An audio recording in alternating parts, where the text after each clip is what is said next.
नमस्कार, प्राइम न्यूजमा स्वागत छ। म दृष्टिवाणी धिताल। म संगीता कटुवाल। सुरु गरौं अहिलेसम्मका हेडलाइन्सबाट। चुनावपछि पनि गठबन्धन सरकार बनाउने 3 दलको उद्घोष, संयुक्त घोषणा पत्र आउने। स्थिरताका लागि मत दिन आह्वान, ओलीले देउबालाई दिए प्रत्यक्ष बहसको चुनौती। नैतिकता र जवाफदेहिताको राजनीतिमा ह्रास, टिकट नपाएपछि दल बदलेर भए पनि उम्मेद्वार बन्नेको होडबाजी, घोषणा पत्रमा पनि हावादारी विषय नलेख्न दबाव। प्राइम टेलिभिजनको मङ्सिर 4 महासंग्राम जारी, मधेसका जिल्लामा नागरिकताबारे मतदाताले पारे र्याक्ती, आगामी सरकारको प्राथमिकतामा पार्ने आश्वासन। जाडो सिजन सुरु हुन लाग्दा पनि डेंगू संक्रमण रोकिएन। संक्रमितको संख्या 42,000 नजिक, 49 जनाको मृत्यु। काठमाडौँबाट तराईका जिल्लामा बढ्दै, सचेत रहन आह्वान। बाराको कोल्भी नगरपालिका र बारागढी गाउँपालिकामा पर्ने तियर खोलामा पुल नहुँदा सर्वसाधारणलाई शास्ति, खोला पार गर्न वर्षौंदेखि समस्या, स्थानीय सरकार मौन। भारतको उत्तराखण्डको केदारनाथ नजिकै गरुड छट्टीमा हेलिकप्टर दुर्घटना हुँदा 7 जनाको मृत्यु। राष्ट्रपति र प्रधानमन्त्रीद्वारा दुःख व्यक्त। र पोखरामा जारी 9औं राष्ट्रिय खेलकुदमा आर्चरी स्ट्यान्डर्ड पुरुष टिम इभेन्टमा गण्डकीलाई स्वर्ण, सफ्ट टेनिस डबल्सतर्फ विभागीय टोली नेपाल प्रहरी र एपीएफले बाँडे पदक। अब प्राइम न्यूज विस्तारमा। नेपाली कांग्रेस, नेकपा माओवादी केन्द्र र नेकपा एकीकृत समाजवादीले मङ्सिर 4 को चुनावपछि पनि गठबन्धन सरकार बनाउने साझा प्रतिबद्धता गरेका छन्। गठबन्धनको तर्फबाट मंगलबार सार्वजनिक अपील जारी गर्दै कांग्रेसका सभापति शेरबहादुर देउबा, माओवादी अध्यक्ष पुष्पकमल दाहाल प्रचण्ड र एकीकृत समाजवादीका अध्यक्ष माधव कुमार नेपालले गठबन्धनकै सरकार बनाउने बताएका हुन्। संविधानको मर्म विपरीत गरिएको प्रतिनिधि सभाको असंवैधानिक विघटन लगायत तत्कालीन सरकार प्रमुखको स्वेच्छाचारी कदमलाई परास्त गर्नु र संविधानको रक्षा गर्नु गठबन्धनको उद्देश्य भएको नेताहरूले बताएका छन्। उनीहरूले आसन्न आम निर्वाचनलाई भयरहित र निष्पक्ष रूपमा सम्पन्न गर्ने अपीलमा उल्लेख गरेका छन्।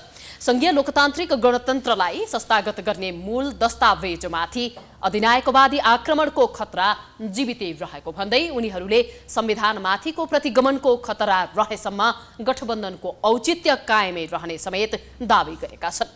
आगामी निर्वाचनपछि बन्ने सरकारले जनताको समृद्धिको आकांक्षालाई बिना आलटाल सम्बोधन गर्ने जनाइएको छ।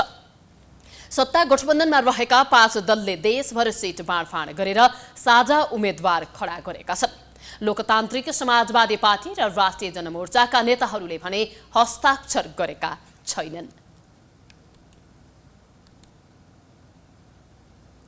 5 दलीय सत्ता गठबन्धन जसोतसो सिटको भागबण्डा मिलाउन सफल त भयो, तर अहिले पनि गठबन्धनका शीर्ष नेताहरू एक अर्को दलको भोट ट्रान्सफर हुनेमा भने अझै विश्वस्त हुन सकेका छैनन्। 2 दिन अघि काँडाघारीमा र मंगलबार ललितपुरमा अगुवा कार्यकर्तालाई सम्बोधन गर्दा शीर्ष नेताहरूको अभिव्यक्तिमा भोट ट्रान्सफर हुँदैन कि भन्ने त्रास प्रष्ट देखिन्थ्यो। एक रिपोर्ट। कांग्रेस मतदाताले माओवादी केन्द्र र एकीकृत समाजवादीलाई र माओवादी र एकीकृत समाजवादीका मतदाताले कांग्रेसलाई भोट दिनेमा नेताहरू विश्वस्त हुन सकेका छैनन्। त्यसैले उनीहरूले आफ्नो सम्पूर्ण सामर्थ्य तिनै मतदातालाई फकाउनमा केन्द्रित गरेका छन्। मतदातालाई जुन ठाउँमा जुन पार्टीको उम्मेद्वार छ त्यही चुनाव चिन्हमा निसङ्कोच मतदान गर्न अपील गर्दैछन् नेताहरू।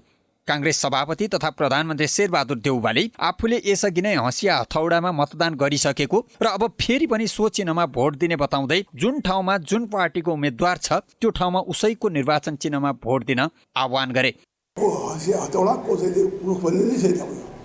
कलम भन्ने छैन, त्यस कारण चाहिँ कलम भएको ठाउँमा कलमलाई नै भोट हाल्ने, हँसिया भएको ठाउँमा हँसियालाई नै भोट हाल्ने, रुख भएको रुखलाई नै भोट हाल्ने। पुगिहाल्यो, यति गरेर पुगिहाल्यो, के चाहियो? त्यस्तै नेकपा माओवादी केन्द्रका अध्यक्ष प्रचण्डले पनि शान्ति सम्झौतामा हस्ताक्षर भएकै दिन काङ्ग्रेसले हँसिया हथौडामा र माओवादीले रुखमा भोट हालिसकेको तर्क गर्दै अब एक अर्कोलाई भोट दिन कुनै सङ्कोच नमान्न मतदातालाई अनुरोध गरे। एमाले नेतृत्वको गठबन्धनलाई राजावादी, अलगाववादी, विखण्डनकारी र प्रतिगमनकारीको गठबन्धन भएको आरोप लगाएका प्रचण्डले काङ्ग्रेसले कम्युनिस्टलाई र कम्युनिस्टले काङ्ग्रेसलाई भोट हाल्नु हुँदैन भन्ने सोच पुरातनवादी मान्यता भएको आरोप समेत लगाए। हिजो त्यत्रो लडाइँ भयो, त्यति मान्छे मारिए, अनि अब अहिले गएर फेरि माओवादीलाई हँसिया हथौडा भोट हाल्न सकिन्छ त भन्ने विचार, या कसरी कलममा भोट हाल्ने रुखवालाले अनि हँसिया हथौडावालाले भन्ने यी तर्क वितर्क सुनिन्छन्। मेरो विचारमा यो कुरा अब डेट एक्सपायर भइसक्यो, यो आउटडेटेड, यो तर्क गर्नेहरू आउटडेटेड भए, ती ट्रेडिसनल भए, ती परम्परावादी भए। काङ्ग्रेस मतदाताले आफ्नो उम्मेद्वारलाई भोट दिँदैनन् कि भन्ने त्रास एकीकृत समाजवादीका अध्यक्ष माधव कुमार नेपालमा पनि प्रष्ट देखिन्थ्यो। नेकपा एमाले वाम लोकतान्त्रिक गठबन्धनलाई अपवित्र गठबन्धनको आरोप लगाइरहेको अवस्थामा नेपालले भने राणा र पञ्चायत कालदेखिका ऐतिहासिक तथ्य पेश गर्दै अहिलेको गठबन्धन ठिक भएको तर्क पेश गरेका थिए। उनले 5 दलीय वाम लोकतान्त्रिक गठबन्धन प्राकृतिक र पवित्र भएको, तर एमाले नेतृत्वको गठबन्धन अप्राकृतिक र अपवित्र भएको आरोप समेत लगाए। अर्को गठबन्धन जुन हाम्रा विपक्षीले बनाएका छन् त्यो पवित्र गठबन्धन हो कि अपवित्र गठबन्धन हो? यहाँ नेचुरल अननेचुरल मात्र भएन, यो त नेचुरल पनि हो र पवित्र पनि हो। अर्को जुन हाम्रो विपक्षमा गठबन्धन छ त्यो अननेचुरल पनि हो र अपवित्र पनि हो। दलहरूले आफू र आफूले चालेको कदमलाई उचित र विरोधी दलका कदमलाई अनुचित देखाउन खोज्नु स्वाभाविकै हो। त्यो पनि चुनावको मुखमा यस किसिमका आरोप प्रत्यारोप चलि नै रहन्छन्। यस्तै आरोप प्रत्यारोपका कारण जनजीविकासँग जोडिएका वास्तविक मुद्दाहरू भने छायामा पर्छन्। जे होस्, सत्ता गठबन्धनका नेताहरूमा भोट ट्रान्सफर हुँदैन कि भन्ने त्रास प्रष्ट देखिन्छ। के हुन्छ त्यो थाहा पाउन भने निर्वाचन र मत परिणाम कुर्नै पर्ने हुन्छ। प्रमुख प्रतिपक्ष नेकपा एमालेका अध्यक्ष केपी शर्मा ओलीले चुनाव केन्द्रित बहसमा आउन प्रधानमन्त्री एवं काङ्ग्रेस सभापति शेरबहादुर देउवालाई चुनौती दिएका छन्। ओलीले सामाजिक सञ्जाल फेसबुक मार्फत प्रधानमन्त्री देउवालाई लाइभ डिबेटको चुनौती दिएका हुन्। ओलीले यसका लागि आफू तयार रहेको बताएका छन्। सामाजिक सञ्जालमा रहेका धेरै साथीहरूले लाइभ डिबेटमा आउन आग्रह गरेका हुन्। धेरैजसोले मेरो र नेपाली काङ्ग्रेसका सभापति शेरबहादुर देउवा बीच एजेन्डा आधारित बहसका लागि सुझाव दिनुभएको छ, ओलीले लेखेका छन्। निर्वाचनको समयमा पश्चिमा देशहरूमा यस्तो डिबेट हुने गरेको छ। म त यसको लागि तयार छु, देउवाजी नि सामाजिक सञ्जाल मार्फत धेरैले एजेन्डा आधारित बहसका लागि सुझाव दिएको भन्दै ओलीले देउवालाई तयार हो वा होइन भने प्रश्न सोधेका थिए।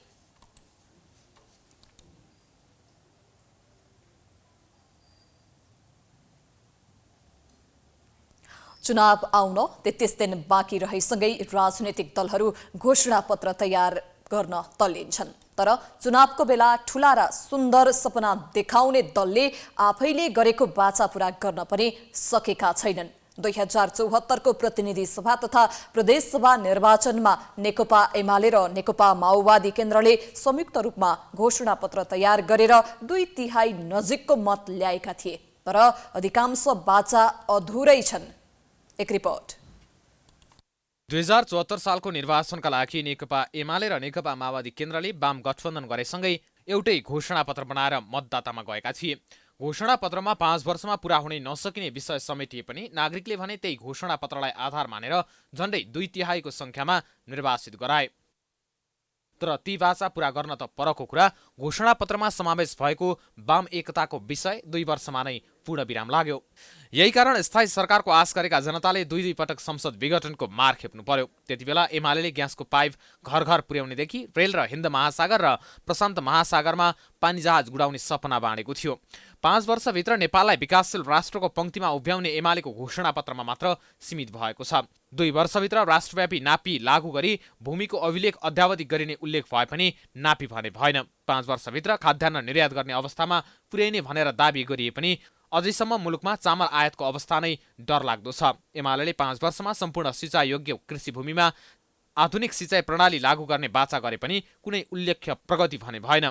3 वर्षमा काठमाडौँ उपत्यकाभित्र विद्युतीय सवारी साधन मात्र उपयोग गर्ने कार्ययोजना लागू गरिने एमाले दाबी गरे पनि अझै इन्धनबाट चल्ने सवारी साधनकै प्रयोग भइरहेको छ। काठमाडौँ तराई द्रुत मार्ग 4 वर्षभित्र निर्माण गरिने भने पनि अहिलेसम्म जम्मा 21% मात्र प्रगति भएको छ। विराटनगर, नेपालगञ्ज, सुर्खेत तथा धनगढी विमानस्थलहरूलाई अन्तर्राष्ट्रिय स्तरमा विस्तार गर्ने भने पनि अहिलेसम्म कुनै ठोस प्रगति भएको छैन। आवश्यक पर्ने आधारभूत औषधि स्वदेशमै उत्पादन गरिने दाबी गरिए पनि सरकारले पहिलेदेखि नै उत्पादन भएका 6 प्रकारका सामान्य औषधि र जीवनजल उत्पादन बाहेक कुनै प्रगति भएको छैन।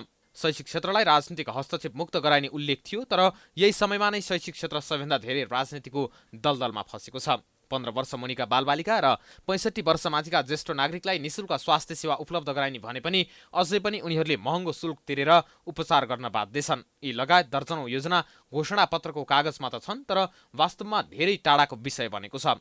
यसरी आफैले देखाएको सपना पूरा गर्न एमाले मात्र होइन, कुनै पनि राजनीतिक दलले नसकेको एमाले नेता नै स्वीकार्छन्। यद्यपि विभिन्न नीतिमा भएको कमजोरी र आर्थिक स्रोतको अभावका कारण बाचा पूरा गर्न नसकिएको काठमाडौँ क्षेत्र नम्बर 1 का उम्मेद्वार किरण पौडेलको भनाइ छ। हरेकले राम्रो कुरा दिन्छन्, सुन्दर योजना दिन्छन्, यो गर्छु भन्छन्, ऊ गर्छु भन्छन्, अनि त्यस पछाडि घोषणापत्रमा भएअनुसार काम चाहिँ कसैले गर्न सक्दैन है। त्यो मैले मेरो पार्टी मात्रै होइन, अर्को पार्टी मात्रै कुनै पनि राजनीतिक दलले आफूले बोले अनुसार त्यहाँ पुगेर गरेका छैनन् नि त। यो कुरा चाहिँ हामी सबैले बुझेको कुरा हो। त्यहाँमध्ये हामीले छान्ने चाहिँ के हो भने तत्काल दिगो रूपमा गर्नको निम्ति किन यस्तो भइरहेछ भन्ने कुराको पहिचान गर्ने र त्यसको समाधानतिर लाग्ने हो। अब त्यस्तो नहोस् भन्नलाई। यी बाहेक अधिकार सम्पन्न स्थानीय तह बनाइने, खेलकुद र खेलाडीको प्रोत्साहनको लागि नीति निर्माण गरिने, प्राकृतिक सम्पदा र वातावरणको संरक्षण गरिने, राजधानीलाई स्वच्छ, सुन्दर र आधुनिक बनाइने, घर घरमा रोजगारी दिइने, भ्रष्टाचार नियन्त्रण गरिने, राष्ट्रिय हित र स्वाभिमानको रक्षा गरिने विषय उल्लेख थिए। तर पूरा गर्न नसकिने योजना धेरै राखेकाले पनि त्यति बेलाको घोषणापत्र कागजको खोस्टा जस्तै बन्यो। यसमा तत्कालीन समयमा वाम गठबन्धन गरेको माओवादी केन्द्रको पनि उत्तिकै भूमिका छ। यसरी राजनीतिक दलले पूरा हुन नसकिने सपना देखाएर जनभावनामा ठेस पुर्याएका छन्। आगामी निर्वाचनमा दलहरूले गर्न सकिने, पूरा हुन सक्ने प्रतिबद्धताका साथ जनता सामु जान जरुरी छ। हरेक राजनीतिक दल, स्वतन्त्र उम्मेद्वारहरू नागरिकको निगरानीमा भएकोले पनि उनीहरूले आफूलाई सच्याउन जरुरी देखिन्छ। प्रमुख राजनीतिक दलले आफ्ना निकटका आसेपासे तथा आफन्तलाई टिकट वितरण गरेपछि विद्रोह सुरु भएको छ। विद्रोहको आगो कांग्रेस, नेकपा एमालेदेखि लिएर साना साना दलमा समेत देखिएको छ, जसको परिणामस्वरूप दल परिवर्तन गरेर कतिपय दलका नेता अन्य दलबाट उम्मेद्वार नै बनेका छन्। एक रिपोर्ट। नेकपा एमाले सुनसरीका नेता तथा निवर्तमान मेयर द्वारिकालाल चौधरी पूर्वका नाम चलेका नेता हुन्। जिल्लाको प्रभावशाली तथा चर्चित नेता भए पनि चौधरीलाई एमाले टिकट नदिएपछि उनी माओवादी प्रवेश गरे। चौधरीलाई माओवादीले सुनसरी क्षेत्र नम्बर 2 को प्रदेश कमा उम्मेद्वार बनाएको छ। उनीसँगै उनकै पूर्व सहकर्मी रेवती भण्डारी प्रतिस्पर्धामा छन्। विघटित प्रतिनिधि सभाको सदस्य रहेकी गंगा चौधरीले दाङ 1 बाट संघीय संसदको उम्मेद्वार बन्ने चाहना राखेकी थिइन्, तर एमाले महासचिव शंकर पोखरेलको चाहनामा टिकट खोसिएपछि उनले हाम्रो नेपाल पार्टी प्रवेश गरेर उम्मेद्वार बनेकी छिन्। उनले आफ्ना पूर्व सहयोगी एमाले उम्मेद्वार शान्ता चौधरीलाई चुनौती दिएकी छन्। विवेकशील साझा पार्टीमा क्रियाशील अब्दुल मियाले उम्मेद्वारीको अघिल्लो दिन एमाले प्रवेश गरेका थिए। गोर्खा 2 बाट एमालेको उम्मेद्वार बनेर सो क्षेत्रमा माओवादी केन्द्रका अध्यक्ष पुष्पकमल दाहालसँग उनको प्रतिस्पर्धा छ। लोकतान्त्रिक समाजवादी पार्टी लोसपाका प्रभावशाली नेता तथा निवर्तमान संघीय संसद एकवाल मिया तत्काल एमाले प्रवेश गरेर 12-4 बाट उम्मेद्वार बनेका छन्। उनको प्रतिस्पर्धा गठबन्धनका उम्मेद्वार कृष्ण कुमार श्रेष्ठ किसानसँग हुने भएको छ। नेपाली कांग्रेसका स्थानीय नेता लालबाबु सिंह लोकसभा प्रवेश गरेर 12-3 मा उम्मेद्वार बनेका छन्। यस्तै अन्य दर्जनौं व्यक्तिले तत्काल पार्टी परिवर्तन गरेर अन्य दलबाट उम्मेद्वार बनेका छन्। प्रमुख राजनीतिक दलले आफ्ना निकटका आसेपासे तथा आफन्तलाई टिकट वितरण गरेपछि पार्टीभित्रै विद्रोह र असन्तोष सुरु भएको हो। अर्कोतर्फ पद, पैसा, प्रतिष्ठा र रबाफिलो जीवनशैली अपनाउने हैसियत सहितको संसद पदका लागि चुनाव जित्न उम्मेद्वार बन्न पनि कतिपय ठाउँमा दल परिवर्तन गरेर उम्मेद्वार बनेको अवस्था छ। राजनीतिका जानकारले दल परिवर्तन गरेर उम्मेद्वार बन्नुलाई यसरी हेरेका छन्। विन गर्ने खालको मान्छेलाई त आइज तँलाई टिकट दिन्छु भन्छ, फुत्त जान्छ। एउटा दलभित्रको न्यायको कुराहरू आयो। दोस्रो कुरा भनेको यो सबै चुनाव भने चाहिँ नीति, आदर्श, सिद्धान्त, निष्ठा जुन अघि भन्नुभयो, यो सबै पोको पारेर हामीले थन्काइसक्यौँ। अबको चाहिँ कस्तो हो भनेदेखि स्वार्थको राजनीति भयो, सत्ताको राजनीति भयो, शक्तिको राजनीति भयो, पैसाको राजनीति भयो। अनि त्यो भएपछि त जहाँ जाँदा मतलब साध्य हुन्छ त्यहीँ जाने भइहाल्यो नि। त्यसैले त्यो मतलबीहरूको सङ्ख्या जति बढ्दै जान्छ त्यति नै लोकतन्त्र कमजोर हुँदै जान्छ। राजनीतिमा नैतिकता, इमान्दारिता र प्रतिबद्धतामा ह्रास भएकै कारण पुरानो पुस्ताले राम्रो काम गर्न नसकेको र नयाँ पुस्ताले समेत आशा जगाउन नसकेपछि पद, प्रतिष्ठा र सुविधाकै लागि दल परिवर्तन गरेर नेतृत्व लिनुपर्ने बाध्यताका कारण लामो समयसम्म योगदान गरेको दल परिवर्तन गरेर भए पनि निर्वाचनमा भाग लिने प्रवृत्ति बढेको छ। निर्वाचनको मिति घोषणा भइसकेपछि समेत दीर्घकालीन महत्त्व र दूरगामी प्रकृतिको निर्णय गरेको भन्दै निर्वाचन आयोगले प्रधानमन्त्री तथा मन्त्री परिषद कार्यालयलाई स्पष्टीकरण सोधेको छ। निर्वाचन आचार संहिता जारी भइसकेको अवस्थामा समेत सरकारले दूरगामी प्रकृतिका निर्णय गरेको सूचना आएको भन्दै आयोगले स्पष्टीकरण सोधेको हो। सरकारले एकपछि अर्को दीर्घकालीन महत्त्वको निर्णय गरेर कतिपय निर्णय समेत लुकायो भन्ने सूचना आएपछि स्पष्टीकरण सोधिएको बताइएको छ। सरकारले नयाँ स्टक एक्सचेन्ज स्थापनाका लागि अनुमति दिने, नेपाल स्टक एक्सचेन्जमा नयाँ ब्रोकरलाई अनुमति दिने, प्रदेश तहमा लघु वित्तमा कम्पनीहरूलाई अनुमति पत्र दिने लगायतका निर्णय गरेको थियो। त्यसैगरी कुनै क्षेत्र वा भेगका मतदातालाई प्रभावित पार्ने गरी अरू निर्णय समेत भएको थियो। प्रधानमन्त्री तथा मन्त्री परिषद कार्यालयले पठाउने जवाफका आधारमा आयोगले थप निर्णय गर्नेछ।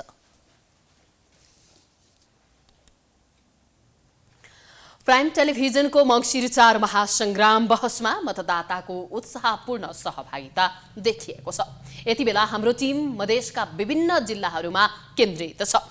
यसै क्रममा मधेसका मतदाताले पूर्वाधार विकास, भ्रष्टाचार नियन्त्रण, सुशासनका अलावा नागरिकताको मुद्दालाई प्राथमिकताका साथ उठाएका छन्। एक रिपोर्ट। प्राइम टाइम्स एचडीको मङ्सिर 4 महासंग्राम अन्तर्गत मधेसका विभिन्न जिल्लाबाट उम्मेदवारी दिएकाहरूसँग विशेष बहस जारी छ।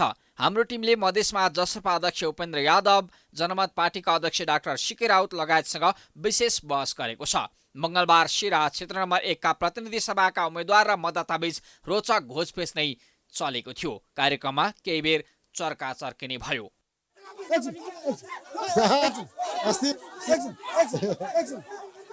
जवाब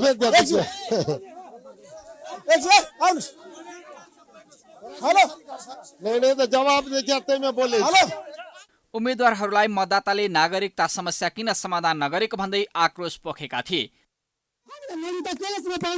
नागरिकताको अधिकार छ, तपाईले संसद भवन गरेर रोक्नु भएको छ। हामीले नागरिकता कहिलेसम्म नदिने? हामी विदेश जानेछु, हामी विदेश जानुपर्छ। नेपालमा हाम्रो लागि रोजगार छ कि छैन के भन्न चाहन्छु तपाईसँग। जवाफमा एमाले, जसपा, राप्रपा गठबन्धनबाट उम्मेद्वार बनेका रामशंकर यादवले चुनावपछि एमाले नेतृत्वमा सरकार बन्ने र नागरिकता समस्या समाधान हुने दावी गरे। यो मङ्सिर 4 गते चुनाव हुँदैछ, त्यसमा जुन नेपालको जनताको आवाज छ, एमालेको सरकार बन्छ। हाम्रो श्रद्धेय अध्यक्षज्यू धनसाको कार्यक्रममा भनिदिएछ मेरो सरकार बन्छ जुन मितिदेखि, त्यो मितिदेखि 1 महिना 30 दिन भित्रमा नागरिकता समस्या यो देशमा सदाको लागि हल हुन्छ, सबैले नागरिकता पाउँछ। म निर्वाचित हुन्छु भन्ने, मेरो सरकार बन्छ भन्ने श्रद्धेय नेताको सहयोग गर्छु। 1 महिना भन्दा पहिले नै त्यो विधेयक पास भएर छिनोफानो भइहाल्छ। यसैगरी मधेस केन्द्रित दलमा लामो समय राजनीति गरेकी नेत्री सरिता गिरीले आफूले मधेसको मुद्दा उठाउँदै पार्टीबाट निष्कासित हुनु परेको र यसमा ठूला दल नबोलेको भन्दै मधेसका लागि स्वतन्त्र रूपमा राजनीतिमा होमिएको बताइन्। अफकोर्स म गइरहेको छु। सबै ठाउँमा जनताले यहाँ गठबन्धनको प्रभाव छ। 5 दल एकतिर, तपाईँ एउटा व्यक्ति एकतिर, अनि कसले जित्छ चुनाव? म आज 3 महिनादेखि घुमिरहेको छु। कहीँ पनि जनताले हरेक ठाउँमा मेरो स्वागत गरेको छ। म अर्को कुरा भन्छु, 2टा गठबन्धन छ यस क्षेत्रमा, 6 जना उम्मेदवार छ। 6 जना, 1 जना महिला दिन नसकेको यो गठबन्धन? कसले भन्छ यो गठबन्धन कमजोर मजबुत हो? कसले दावी गर्न सक्छ? यदि यो गठबन्धन या यसका दलहरू मजबुत भइदिएको भए आज यहाँ कम्तीमा 1/3 त महिलालाई त प्रत्यक्षमा उम्मेदवारी दिन सक्नु पर्थ्यो नि त। यसै गरी जनमत पार्टीका तर्फबाट उम्मेद्वार बनेका युगल किशोर शाहले ठूला दलले जनतालाई झुक्याउने काम गरेकाले मधेसको मुद्दा जोडतोडले उठाएको दावी गरे। एउटा प्रथम त के हो भने नेसनल लेभलको एजेन्डा छ, अर्को हाम्रो स्थानीय तहको एजेन्डा के छ? यहाँको एजेन्डा हाम्रो त्यही भन्नुभयो, शिक्षाको समस्या छ, अस्पताल त छ तर त्यहाँ औषधि छैन, बिरामीको उपचार हुँदैन, त्यही डाक्टर चाहिँ त्यसले आफ्नो प्राइभेट क्लिनिकमा रेफर गर्छ र त्यहाँ इलाज भइरहेको हुन्छ। र जुन सत्ता पक्षहरू छ पटक पटक धेरै किसिमले उनीहरू तख्तामा आए, कहिले आन्दोलनका नाममा आए, मधेसी पहाडीलाई जुधाएर आए, कहिले गठबन्धनका नाममा आए। यिनीहरू जहिले पनि जनतालाई मूर्ख बनाएर शासन मात्रै गरे, त्यतिखेर काम केही गरेको छैन यिनीहरूले। यस्तै सिराहा निर्वाचन क्षेत्र नम्बर 2 मा भएको बहसमा कांग्रेस उम्मेद्वार चित्रलेखा यादवले राष्ट्रपतिले विधेयक अड्काएको आरोप लगाउँदै गठबन्धन सरकारले समस्या समाधान गर्ने बताइन्। देशको संविधानले भनेको छ कि जन्मसिद्धका बाल बालिकाहरूलाई कानुन बनाई नागरिकता दिनु। हामीले त बनायौं नि, दुई पटक हामीले 7-8 लाख युवा युवतीहरू जो यो देशको नागरिक भएर नागरिक विहीन अवस्थामा छन्, हामीले तिनको पीडा बोध गरेर जब नागरिकता विधेयक यो गठबन्धनको सरकारले प्रतिनिधि सभा र राष्ट्र सभाबाट पास गरेर पठाउँदा पहिलो पटक राष्ट्रपतिबाट सन्देश सहित फिर्ता भएको। झापाबाट सुरु भएको मङ्सिर 4 महासंग्राम देशव्यापी रूपमा मतदाता र उम्मेद्वार सामु पुगेर स्थानीय एजेन्डा उजागर गर्ने अभियानका रूपमा जारी छ। नेपाली कांग्रेसका वरिष्ठ नेता रामचन्द्र पौडेलले जनताका हरेक समस्यासँग आफू अवगत रहेकाले त्यसको समाधानका लागि कटिबद्ध भएर लाग्ने बताएका छन्। तनहुँको ब्यास नगरपालिका 10 स्थित सेभर नयाँ बस्ती डिही गाउँमा आयोजित मतदाता भेटघाट कार्यक्रममा उनले जनताका समस्या समाधान गर्न नै आफू राजनीतिमा लागेको बताए। उद्योग व्यवसायको पनि स्थापना गर्नु जरुरी छ, कृषिमा अझ क्रान्ति गर्न जरुरी छ र चाहिँ यहाँ पर्यटनको विकास गरेर चाहिँ अझ धेरै चाहिँ व्यवसायहरू निर्माण गर्न र मान्छेलाई रोजगारी सिर्जना गर्न आवश्यक परेको छ र त्यसमा पनि हामी लागेका छौँ। तनहुँ क्षेत्र नम्बर 1 का प्रतिनिधि सभा सदस्य उम्मेद्वार रहेका वरिष्ठ नेता पौडेलले खानेपानी, सडक, स्तरोन्नति र रोजगारीका लागि आफू लागि परेको जानकारी दिए। आफूमाथि जनताको विश्वासलाई टुट्न नदिने उनको भनाइ छ।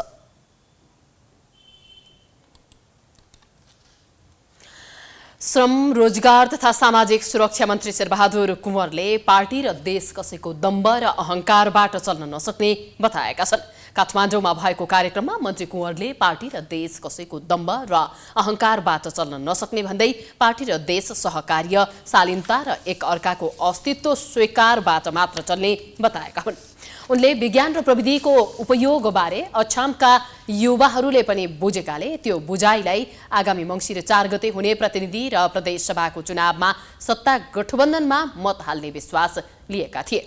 सत्ता गठबन्धनबाट अछाम क्षेत्र नम्बर 1 का साझा उम्मेद्वार रहेका मन्त्री कुँवरले अछामी जनताले गठबन्धनलाई मत दिने विश्वास व्यक्त गरे। सबै विषयवस्तुहरूलाई अवश्य पनि अछामी जनताले बुझ्नु भएको छ र त्यो बुझाइलाई मङ्सिर 4 गते हुने प्रतिनिधि सभाको चुनाव र प्रदेश सभाको चुनावबाट गठबन्धनमा मत हालेर उहाँहरूले प्रकट गर्नुहुनेछ भन्ने विश्वास मैले लिएको छु। कार्यक्रममा अछाम क्षेत्र नम्बर 1 प्रदेश सभा क का उम्मेद्वार मेघराज खड्काले प्राकृतिक स्रोत र साधनले भरिपूर्ण सुदूरपश्चिम धेरै सम्भावना बोकेको क्षेत्र भएकाले त्यसलाई नमुना र समृद्ध प्रदेश बनाउन भूमिका खेल्ने बताए।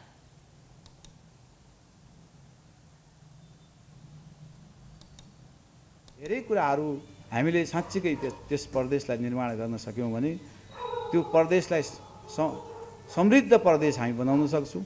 त्यो समृद्ध प्रदेश बनाउने अभियानमा सशक्त भूमिका खेल्ने हिसाबले नै मैले साझा गठबन्धनको उम्मेदवारका रूपमा नेपाली कांग्रेसका तर्फबाट उम्मेदवारी दिएको छु।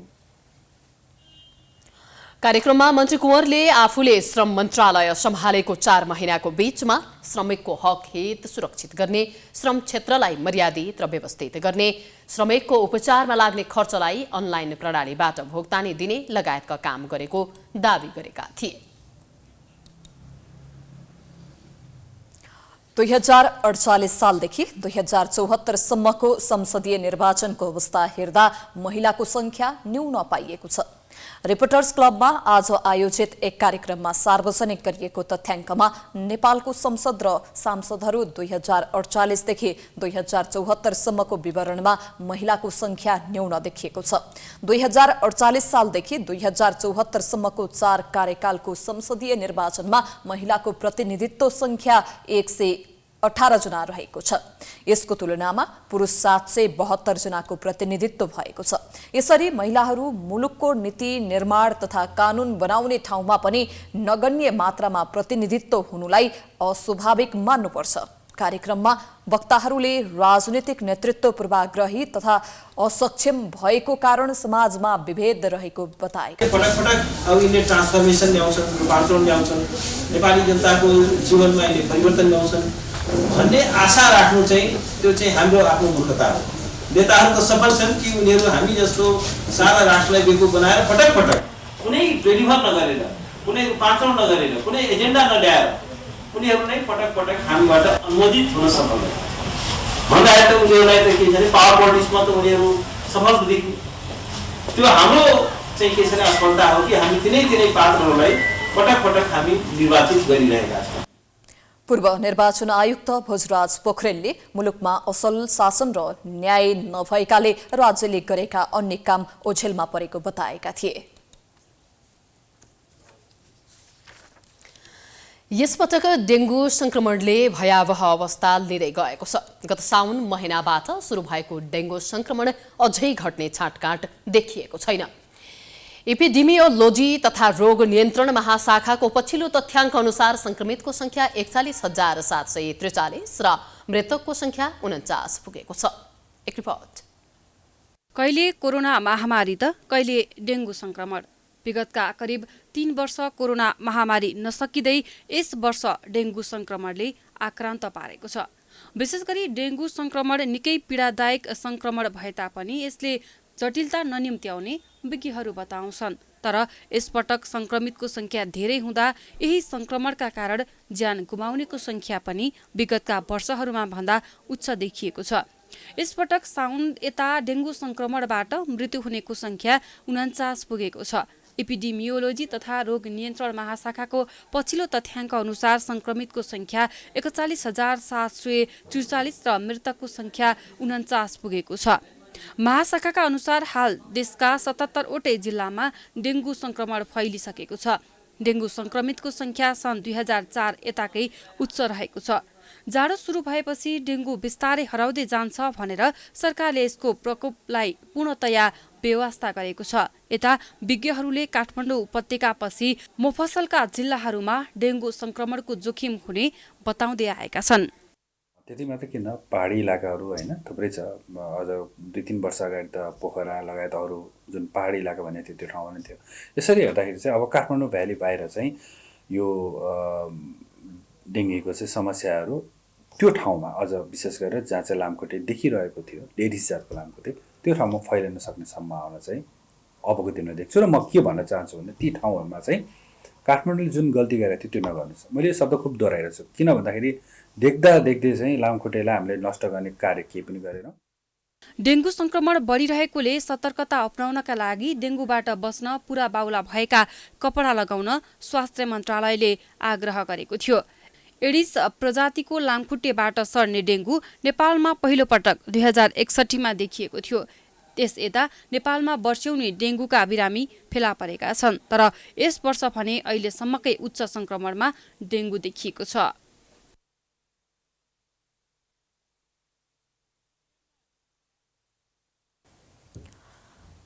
बाराको कल्भी नगरपालिका र बारागढी गाउँपालिका अन्तर्गत पर्ने तियर खोलामा पुल नहुँदा सर्वसाधारणले शास्ति भोग्नु पर्ने बाध्यता रहँदै आएका छन्। विभिन्न कामकाजका लागि सदरमुकाम कलाइयासम्म पुग्नका लागि सधैँ शास्ति खेप्नु परेको स्थानीयले गुनासो गरेका छन्। एक रिपोर्ट। बाराको किल्बी नगरपालिका वडा नम्बर 10 र बारागढी गाउँपालिका वडा नम्बर 5 अन्तर्गत पर्ने तियर खोलामा वर्षौंदेखि पक्की पुल नहुँदा सर्वसाधारणलाई कलैयासम्म आउन जान शास्ति खेप्नु परेको छ। स्थानीयहरूले नदीमा लगाइएको अस्थायी बाँसको पुलबाट ज्यान जोखिममा राखेर खोला पार गर्दै आएका छन्। तर कहिलेकाहीँ लगातार वर्षाका कारण खोलामा आएको बाढीले बाँसको पुल बगाएपछि सर्वसाधारणहरूले पानीमा नै डुबेर नदी पार गर्ने गर्छन्। नदीमा पर्याप्त मात्रामा पानी हुँदा सर्वसाधारणको कहिले कम्मरसम्म र कहिले छातीसम्म पानी भएर कलैया जानुपर्ने अवस्था रहन्छ। विभिन्न सवारी साधन र पैदल यात्रुलाई खोला पार गर्न वर्षौंदेखि समस्या हुँदै आएको त्यस क्षेत्रका सर्वसाधारण बताउँछन्। रोड न बा न पूरे खराब बा, बहुत खराब बा, पूरे थाले थाल बा न पुल बने के बा कितना चोटी नापी जोखी कल किसो न होला वार्ड नंबर 10 वक्कोली नगर पालिका थाले थाल बा, माटे माट बा, गाड़ी भी आ जाने टिकट बा, खान बाइक आइटा एउटा दुगो कहे जे रोड बनी के चाहिँ जल्दी से जल्दी। सदरमुकाम कलैयासँग जोडिने छोटो दूरीको बाटो भएकाले विभिन्न कामकाजका लागि सबैभन्दा बढी स्थानीयहरू यही बाटो प्रयोग गर्ने गर्छन्। साउन र भदौको समयमा लगातार वर्षा हुँदा नदीमा बाढी आएर पुलको समस्याले विद्यार्थीहरू महिनौं दिनसम्म विद्यालय पढ्न जान सक्दैनन्। त्यस्तै कोही अचानक बिरामी हुँदा एम्बुलेन्स गाउँसम्म आउन पनि सक्दैन। अर्को बाटो प्रयोग गरेर आउने एम्बुलेन्सले कलैया अस्पतालसम्म बिरामी पुर्याउन 2-3 हजारसम्म भाडा बढी लिने गर्छन्। स्थानीयले यस्तो समस्या खेप्दा पनि निर्वाचित जनप्रतिनिधिले कुनै पनि चासो दिएको पाइँदैन। पानी आवले नु तो हमनी के रास्ता पेरा जाम हो जाले, जाए आए में दिकदारी बा, पुल टूट जाले, कलिया बिरगा जाए के पड़ले तो 2000 रुपया बेलवा में जाए ले, एम्बुलेंस आवे के साधन नहीं के बात हमनी के इतने बात दिकदारी बा। पुल में नदी में हमनी के पुल लागल जरूरी बा। तियर खोलामा पुल नहुँदा सबभन्दा बढी कोल्बी नगरपालिका अन्तर्गत पर्ने बरेवा, बचनपुर, अधानवा, बलेवा र बाडागरी गाउँपालिकाका केही वडाहरू लगायत अन्य ठाउँका सर्वसाधारणलाई बढी समस्या रहेको छ। यस क्षेत्रका स्थानीय प्रदेश र केन्द्रीय जनप्रतिनिधिले तियर खोलामा पुल निर्माण गर्नका लागि ध्यान पुर्याउन आवश्यक देखिन्छ। प्राइम टेलिभिजनका लागि बाराबाट श्रीकान्त गुप्ताको रिपोर्ट। प्रतिनिधि तथा प्रदेश सभा सदस्य निर्वाचनका लागि सप्तरीको सुरक्षा विश्लेषणपछि मतदान स्थललाई 3 तहमा विभाजन गर्दै आवश्यक सुरक्षा प्रबन्ध मिलाउने तयारी गरिएको छ।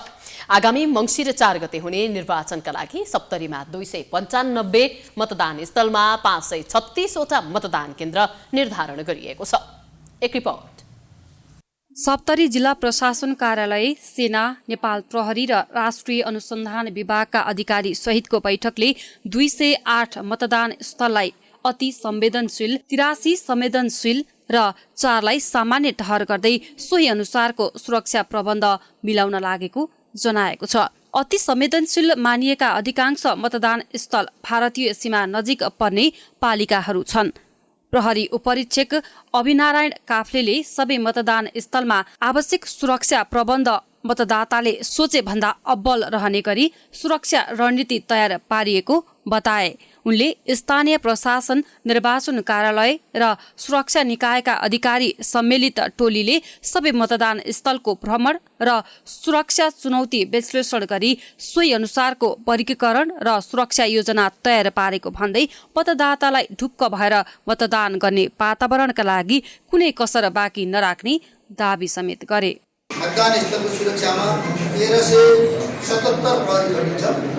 त्यसै गरी कमान्ड पोस्ट एउटा 7 जना प्रहरी खटिन्छ। एउटा हाम्रो अस्थायी मतदान केन्द्र पनि छ। 536 वटा मतदान केन्द्र आइछन्।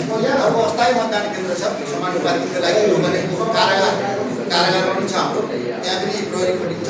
त्यसै गरी मोबाइल टोली छ हामीसँग, रिजर्भ टोली छ, कार्य सुरक्षा, त्यसै गरी हाम्रो अन्य गरेर हामीले करिब 1634 नेपाल प्रहरी सदस्यहरू खटिन्छ।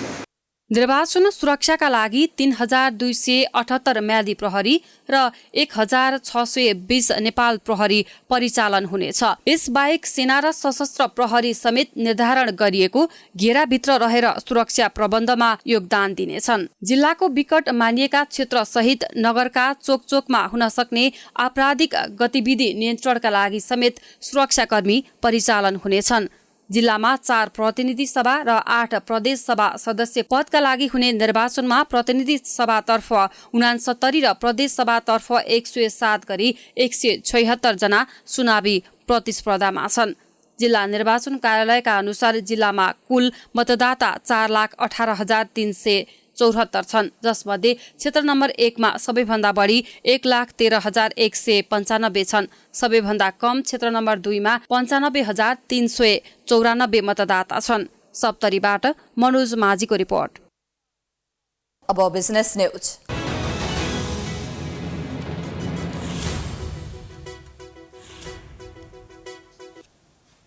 विश्वव्यापी हुवाई कम्पनीले पछिल्लो समय नेपालबाट अनुसन्धानका लागि सर्वोत्कृष्ट 7 जना विद्यार्थीहरूलाई पढ्नका लागि बाहिर पठाएको थियो। पछिल्लो समय नेपाली विद्यार्थीहरूलाई राम्रो अवसर प्रदान गरेको हुवाई कम्पनीलाई त्रिभुवन विश्वविद्यालयका डिनले धन्यवाद व्यक्त गरेका छन्। नेपाली विद्यार्थीले बाहिर पढेर ल्याएको सिप देशको विकासमा प्रयोग हुने उनले बताए।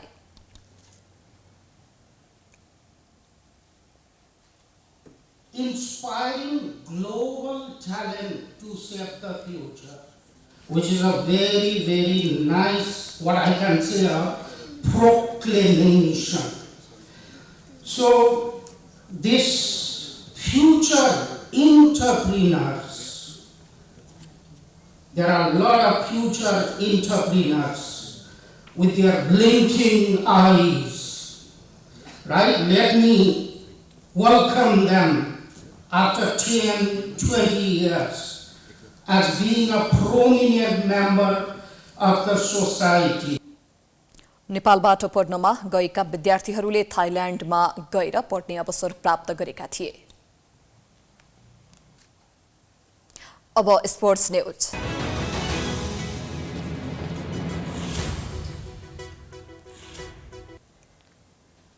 नवौं राष्ट्रिय खेलकुद अन्तर्गत महिला म्याराथनको स्वर्ण विभागीय टोली एपीएफ क्लबकी बिन्द्रा श्रेष्ठले जितेकी छिन्। पोखरा रङ्गशालामा मंगलबार सम्पन्न म्याराथनमा बिन्द्राले निर्धारित दूरी 2 घण्टा 57 मिनेट 23 सेकेन्डमा पूरा गर्दै स्वर्ण जितिन्। उनले म्याराथनमा प्रतिस्पर्धा गरेको पहिलो पटकमै स्वर्ण जित्न सफल भएकी हुन्। आर्मीकी विश्वरूपा बुढाले 3 घण्टा 35 सेकेन्डमा दूरी पूरा गर्दै रजत पदक जितिन्। पुलिसकी रेखा विष्टले 3 घण्टा 1 मिनेट 35 सेकेन्ड समय निकाल्दै काँसे जितिन्। त्यस्तै पुरुषतर्फ गण्डकीका धावक अनेश थापा मगरले म्याराथनमा स्वर्ण जितेका छन्। पहिलोपल्ट राष्ट्रिय खेलकुदमा स्वर्ण जित्ने क्रममा 2 घण्टा 22 मिनेट 54 सेकेन्डको टाइमिङ लिएका थिए। आर्मीका धावक कृष्ण बस्नेत र एपीएफका सन्तोष विक्रम विष्टले रजत र काँसे पदक जिते। त्यस्तै आर्मीका सोमबहादुर कुमाल र एपीएफकी रमिता थारूले 9औं राष्ट्रिय खेलकुदमा 400 मिटर दौडमा स्वर्ण पदक जितेका छन्। पुरुषतर्फ सोमबहादुरले 47 मिनेट 95 सेकेन्डबाट दूरी पार गर्दै स्वर्ण जिते। उनले यसअघि 48 मिनेट 2 सेकेन्डको आफ्नै नामको ह्यान्ड टाइमको राष्ट्रिय कीर्तिमानमा सुधारेका छन्। एपीएफका आशिष चौधरीले 49 मिनेट 40 सेकेन्डमा पूरा गर्दै रजत जित्दा आर्मीका प्रकाश दनुवारले 49 मिनेट 90 सेकेन्डको समय निकाल्दै काँसे हात पारे। महिलातर्फ रमिताले ह्यान्ड टाइममा राष्ट्रिय कीर्तिमान सहित स्वर्ण जित्ने क्रममा निर्धारित दूरी 58 मिनेट 10 सेकेन्डमा पूरा गरिन्। रमिताले तुलसा खत्रीको नाममा रहेको 59 मिनेट 58 सेकेन्डको ह्यान्ड टाइमको कीर्तिमान तोडेका हुन्। महिलातर्फ आर्मीकी निर्मला थापाले 1 मिनेट 14 सेकेन्डमा पूरा गर्दै रजत जितिन्। काँसे जितेकी एपीएफकी कल्पना श्रेष्ठले 1 मिनेट 70 सेकेन्डमा दौड पूरा गरिन्। त्यस्तै महिला लङ जम्प आर्मीकी जयरानी थारूले अर्को राष्ट्रिय कीर्तिमान बनाएकी छिन्। महिला लङ जम्पमा थारूले 5.58 मिटर जम्प गर्दै कीर्तिमान सहित स्वर्ण पदक जितेकी हुन्। लुम्बिनीकी निशा चौधरीले 5.49 मिटर जम्प 5.49 मिटर जम्प गर्दै रजत पदक प्राप्त गरिन्। एपीएफ क्लबकी शिला चौधरीले 5.31 मिटर जम्प गर्दै काँसे पदक प्राप्त गरिन्। पुरुष लङ जम्पमा सलिम देवानले राष्ट्रिय कीर्तिमान सहित स्वर्ण जितेका छन्। देवानले 23 वर्ष पुरानो कीर्तिमान भङ्ग गर्दै नयाँ राष्ट्रिय कीर्तिमान बनाएका हुन्। पुलिसका देवानले 7.06 मिटर जम्प गर्दै स्वर्ण हात पारेका थिए। आर्मीका दिल्ली खत्रीले 6.98 मिटर जम्प गर्दै रजत जित्दा गण्डकीका नारायण चौधरीले 6.82 मिटर जम्प गर्दै काँसे हात पारेका छन्।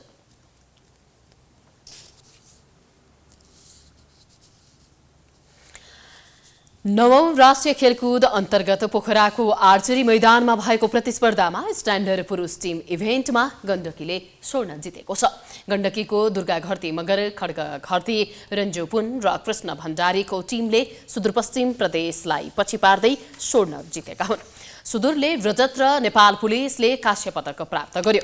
महिलातर्फ सोही विधामा नेपाली सेनाले स्वर्ण हात पार्यो। सेनाका शरद बेक, सारू तामाङ, खड्गकुमारी थापा मगर र तुलसी थापा सम्मिलित टिमले सेनालाई स्वर्ण दिलाएको हो। प्रदेश 1 ले रजत र गण्डकी प्रदेशले काँस्य पाएको छ। स्ट्यान्डर्ड मेक्स टिममा पनि सेनाले स्वर्ण जित्यो। सेनाका प्रदीप सुनुवा र शारदा बेकको जोडीले सेनाका लागि आर्चरीमा अर्को स्वर्ण जितेका हुन्। यस विधामा गण्डकीले रजत जित्दा एफएफले काँस्य पाएको छ।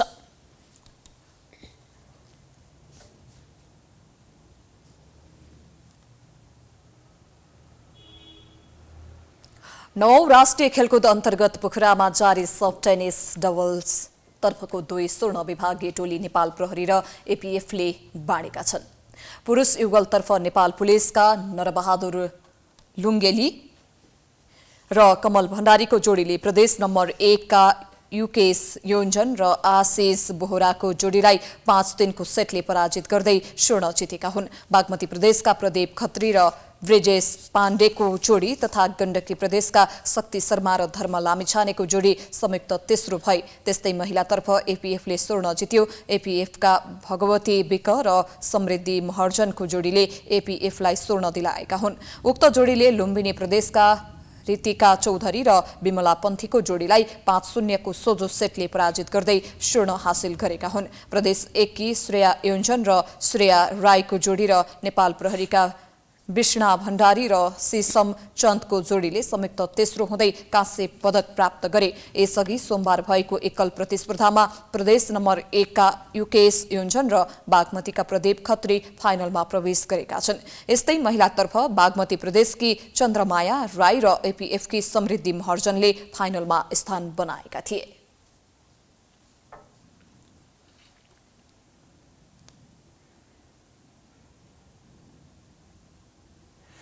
यो सँगै हामी प्राइम न्यूजको अन्त्यमा आइपुगेका छौं। जाँदा जाँदै हेडलाइन्स पुनः एकपटक।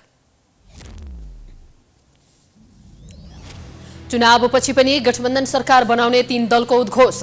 संयुक्त घोषणापत्र आउने, स्थिरताका लागि मत दिन आह्वान। ओलीले देउबालाई दिए प्रत्यक्ष बहसको चुनौती। नैतिकता र जवाफदेहिताको राजनीतिमा रास। टिकट नपाएपछि दल बदलेर भए पनि उम्मेद्वार बन्नेको होडबाजी। घोषणापत्रमा पनि हावादारी विषय नलेख्न दबाव। प्राइम टेलिभिजनको मंसिर 4 महासंग्राम जारी। मधेसका जिल्लामा नागरिकताबारे मतदाताले बारे र्याफर्याफ्ती। आगामी सरकारको प्राथमिकतामा पार्ने आश्वासन। जाडो सिजन सुरु हुन लाग्दा पनि डेंगू संक्रमण रोकिएन। संक्रमितको संख्या 42,000 नजिक। 49 जनाको मृत्यु। काठमाडौँबाट तराईका जिल्लामा बढ्दै, सचेत रहन आह्वान। बाराको कोल्बी नगरपालिका र बारागढी गाउँपालिकामा पर्ने तियर खोलामा पुल नहुँदा सर्वसाधारणलाई शास्ति।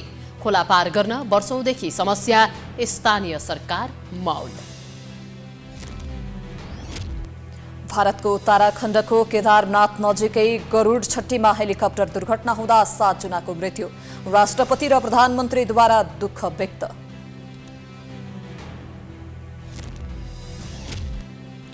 र पोखरामा जारी 9औं राष्ट्रिय खेलकुदमा आर्चरी स्ट्यान्डर्ड पुरुष टिम इभेन्टमा गण्डकीलाई स्वर्ण। सफ्ट टेनिस डबल्सतर्फ विभागीय टोली नेपाल प्रहरी र एफएफले बाँडे पदक। प्राइम न्यूज अहिलेलाई सकियो। यसपछिको प्रस्तुति जनता जान्न चाहन्छन् ऋषि धमलाको साथमा। हेर्दै गर्नुहोला प्राइम एचडी। नमस्कार।